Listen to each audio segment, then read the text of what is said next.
అత్తయ్య గారు ఏం చేస్తున్నారు మీరు? ఏముందమ్మా, కార్తీక మాసం కదా, కార్తీక మాసంలో ఉసిరి చెట్టు కింద కూర్చొని భోంచేయాలన్నారు.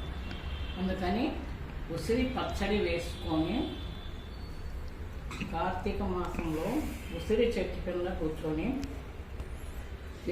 వేడిగా ఇలా కలిపి ఎక్కువగా ముద్ద తింటే చాలా ఆరోగ్యకరం. Wow, super. ఉసిరికాయలు ఆరోగ్యానికి మంచిది. ఈ వాతావరణానికి విటమిన్ సి ఉంటుంది, అన్నీ ఉంటాయి.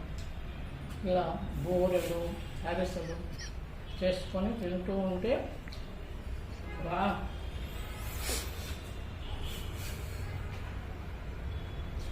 సూపర్.